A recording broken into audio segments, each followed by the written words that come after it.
Okay, and then what was in the last slot? Protect. Oh, right, of course, I forgot. This is double. Right, good point.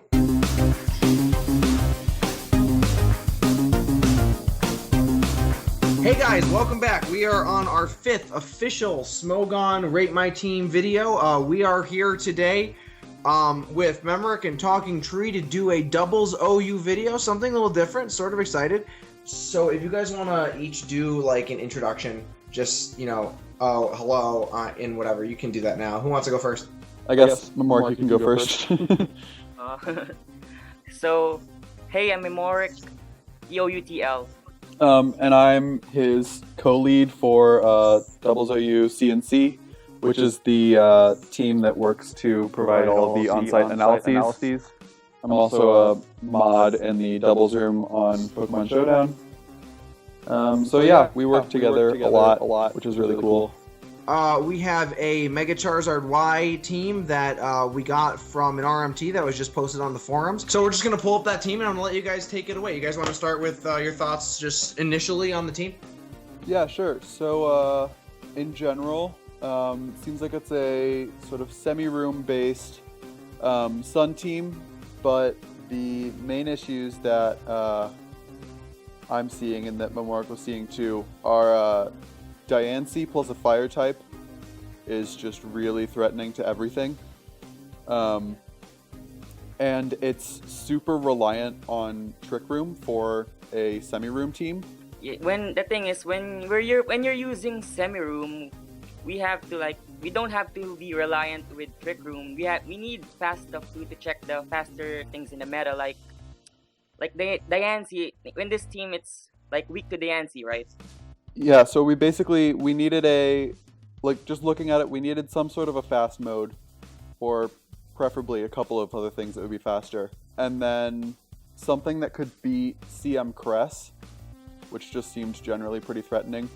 So yeah, seems like it's a fairly straightforward team, but Tail Room is a little bit difficult to work with sometimes, so we're just going to do our best to make it as effective as possible. Yeah, so Charizard, we wanted to keep the same because it was sort of the basis of the team to have Tailwind Charizard and then some sort of a Trick Room mode. Charizard's set is looking pretty solid. That's a fairly standard EV spread to live Mega Kangaskhan's return. And then it outspeeds Breloom with a little bit of a creep. Which Breloom can be fairly threatening to this team because sleep users tend to be pretty threatening to Trick Room modes. Charizard on this team it's its main offense option. Like it's the strongest attacker in the team. Yeah, so just really quickly with Charizard, we had Heat Wave, Solar Beam, Tailwind, Protect, 248, 64, 80, 116, Modest. Yeah, we're actually keeping it exactly the same. Okay, cool. So yeah, then let's move on. Yeah, so Porygon 2. It's what I'd consider the strongest Trick Roomer in the team since it can deal with a lot of stuff in the meta. Yeah, it kind of checks a lot of stuff in the meta just because it's really bulky, doesn't have much weaknesses, it's not prone to Hoopayu, Hydreigon, stuff like that. And P2 in general also helps a lot with the omnipresent Landorus T, which is kind of a pain for Charizard Y. It's pretty difficult to build a solid doubles team without Landorus T a lot of the time. Yeah, I mean, I don't play doubles, but I can attest to the fact that is also true in OU singles. So we're actually leaving Porygon 2 set exactly the same. It does its job really well, and yeah. So I have one thing to add. We were talking about originally on the forums, there was a little bit of a question of whether it was Thunderbolt or Foul Play. I have Thunderbolt here, but you guys thought Foul Play was better, right? Yeah, so in the actual RMT, he has Foul Play, but in the importable it says Thunderbolt. Foul Play is it's kind of a weird but like pretty flexible move. Helps a lot with Aegislash, because if you can hit it while it's in Blade form, then it's an Oko. Also just handles any potential physical setup sweepers. Like Mega Kangaskhan, it just hits a lot of things in general compared to T-Bolt. Because Porygon 2 isn't exactly known for its offenses, so oftentimes if you can use the opponents against them, that's a good bet. Okay, alright, so yeah, that makes sense. So we're gonna move on to Conk now.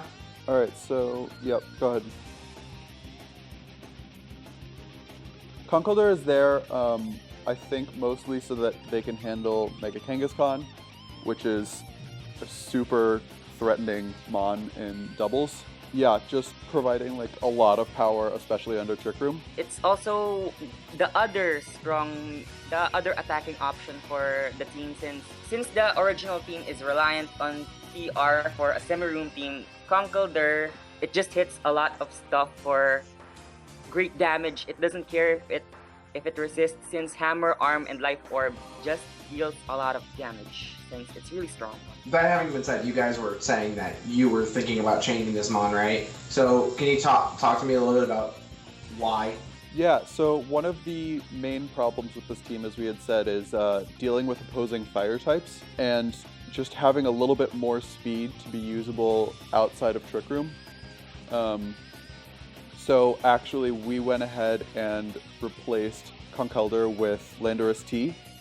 That also gives the team an Intimidate user, which is super helpful in doubles, almost mandatory. And it still retains the ability to beat Mega Kangaskhan, because the set that we actually ended up going with was a Life Orb Superpower set. Alright, so tell me what the set is, and then we'll talk a little bit about... Tell me the set so I can get it down. So I have Life Orb, and you said Superpower. I'm assuming Earthquake, right? Yep. Yeah. Earthquake. Rock Slide? So, I actually like Stone Edge. Rock Slide would be another option, but because of the spread reduction, it ends up being fairly weak even with the Life Orb. So Stone Edge just deals a lot more damage. Yeah, it's the choice between Rock Slide and Stone Edge, in my opinion. It depends on the user. It depends on what you want and preference. I'd rather have Landorus T deal a lot of damage. The main draw of... I'm glad you said that, because I hear people who play doubles talk about Rock Slide a lot. But also, like, when I've used it in the very little time that I have spent playing doubles, that's exactly what I found, is that it's like kind of underwhelming a lot of the time.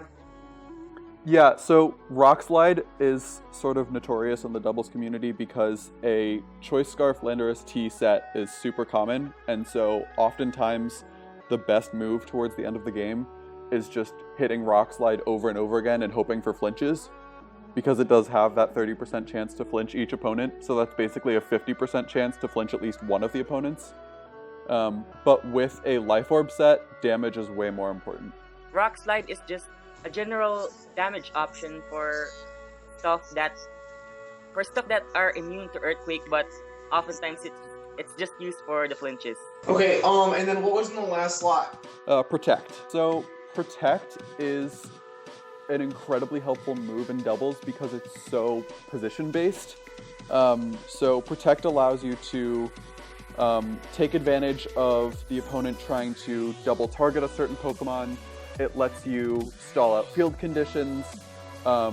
It gives you a chance to change whatever that Pokemon's partner is going to be while avoiding damage. And because it's doubles and not singles, then using Protect isn't just sort of stalling out a turn. It still allows you to do other things with that turn.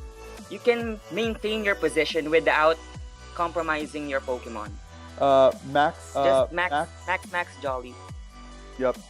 So Jolly is important because that allows it to outspeed Adamant Mega Kangaskhan, which is the more common set. Hit it really hard with Superpower. I don't remember off the top of my head if that OHKOs actually. Yeah, so Heatran is sort of in a weird position on this team. It's really great for like hyper offensive full Trick Room builds. Because a sun boosted Heat Wave is going to do a bunch of damage, but in this case it leaves the team pretty susceptible to a lot of different threats. Mostly we just wanted something that could more reliably beat Calm Mind Cresselia, and yeah, so Heatran is nice because it has Flash Fire, so then it can switch in on fire type attacks, but it's almost all fire types will carry some sort of ground type coverage just for Heatran. So it doesn't really end up helping as much as you think it might. So switching it to something like a Hydreigon, also with Earth Power, lets you... It still retains that fire resistance, but it also beats things like Cresselia and opposing dragons, which are a huge threat to the team as well.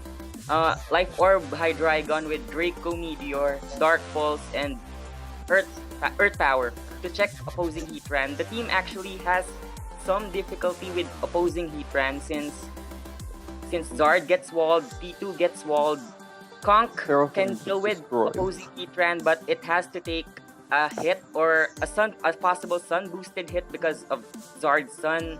Heatran, it's kind of it depends on the position. Like if it's in Trick Room, it can win versus other Heatran since it's not max speed, but outside of Trick Room, it can lose. Jellicent, it's okay, but it's still a bit weak, and Pharaoh just straight up loses. That's really interesting, actually, because I found the same thing happens in OU a lot of the time, is that teams that have Heatran on them are very frequently weak to Heatran. I don't know why that is, but I found the same thing is very common in OU as well, in singles. So we have Draco, Dark Pulse, Earth Power, and... Protect! Right, good point. And what's the spread? So again, Max is the best option here. We really wanted to make sure that, yeah, Timid. And Timid is mostly important to outspeed opposing Kyurem B, which is pretty threatening. Kyurem B actually can straight up 6-0 this team in a way. It can sub up on a lot of things. It can Ice Beam Zard. It can deal with Zard okay, but against P2 it can sub.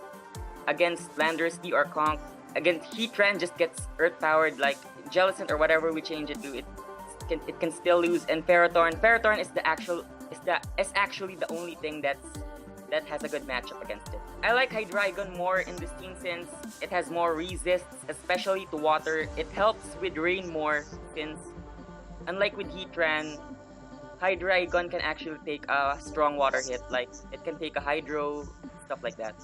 Yeah. So let's move on to Jellicent then.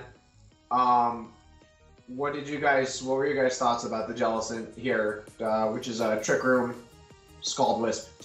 Jellicent is fairly nice as another reliable Trick Room setter, but with this team being semi-room, we really wanted some sort of a fast mode, and having a second Trick Room setter doesn't really help the team that much. And we actually also wanted yet another way to deal with Calm Mind Cresselia if possible, so we actually ended up changing this to a Choice Scarf Rotom Wash with Trick, so that just allows it to cripple a lot of different things. Choice Scarf Rotom Wash also helps with faster stuff, like it also helps with Mega Diancie, and especially Mega Diancie plus Fire type. Mega Diancie plus Fire type actually goes through the original team, but with Scarf Rotom Wash. And then Volt Switch, Hydro Pump, and then I have T-Bolt, although we actually hadn't talked about this last move. Yeah, T-Bolt is fine. And T-Bolt lets you have some sort of electric type move that doesn't force you to switch out. Again, Max, Timid. Timid is important to outrun Adamant Choice Scarf Landorus D, since that's a really, really common set in the OU. Where do you put the last four on Rotom for doubles? HB. Okay.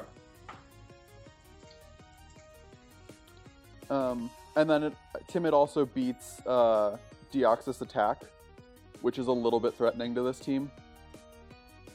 So that's nice.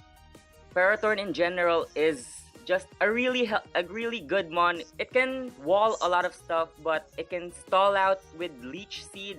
If there's an opposing fire, it just straight up gets bent. But this team actually fares well against opposing fire, so that's not too bad. It also functions as a great TR mode along with T2 and maybe Zard Y, depending on the situation. Yeah. It also helps check Mega Diancie. That's pretty important. Yeah, so the set, I'm pretty sure, is basically just the analysis standard. Power Whip to take on water types, especially Rotom Wash. Gyro Ball just does a bunch of damage, especially to faster threats like Latios. Leech Seed to stall things out.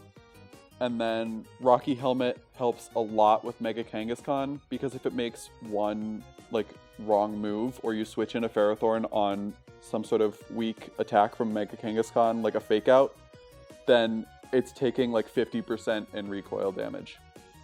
What I'd like to talk about just briefly, any downsides to any of the changes that you guys made? Anything that we lost that when people are using this team, they should be, aware of, and stuff that they should be, with the team as it is now, careful to play around, things like that. Any closing comments about the team itself? Oh, yeah. Tail Room in general, which is Tailwind plus Trick Room, is a little bit difficult to build, because you're trying to make the team work for two opposing forms of speed control. But I think this team handles it fairly well. The dual spread damage from Zard and Landorus T threatens a lot of things under both forms of speed control. It's sort of flexible in that it's okay if you don't get Trick Room up in a game. It's okay if you don't get Tailwind up in a game. It just sort of, the team is bulky enough but strong enough that the different forms of speed control really help, but they aren't it isn't overly reliant on either one, which is a trap that a lot of people can fall into. Yeah, with Semi-Room, you have to strike a balance. You can't be over-reliant on Trick Room, unlike the first version of this team it needed Trick Room pretty much, since it's pretty slow, but we gave it fast stuff. When you use Semi-Room, you need to have a fast mode too, so you don't just get bent by a lot of faster stuff like Mega Kangaskhan, Hydreigon, Diancie, Latios, and Offensive Thunderous, stuff like that. Great, so I want to thank both of you for being on the video today. We really appreciate it. We're trying to do as many videos for different tiers as we possibly can, so we're super excited. We just had a UU video came out 2 weeks ago. We have a OU video that was published yesterday. This video will be up soon, and I'm planning on shooting an RU video very, very soon, so we're very excited about the variety of content. If there's anything that anyone wants to see, please send us an email. If you have a team that you want to send us an email at rmtcast@gmail.com, or you can track me down on Showdown and send me a PM, although I'm AFK 90% of the time, so actually don't do that. PM Panther or Streams or Iron Bullet, because they'll actually get it, and they'll give it to me. And also, if you have any feedback, any comments, please leave a comment. If you enjoyed the video, thank you for watching very much. Leave a like, subscribe, and share, and we will see you next time. Thank you to both of you guys for joining us today.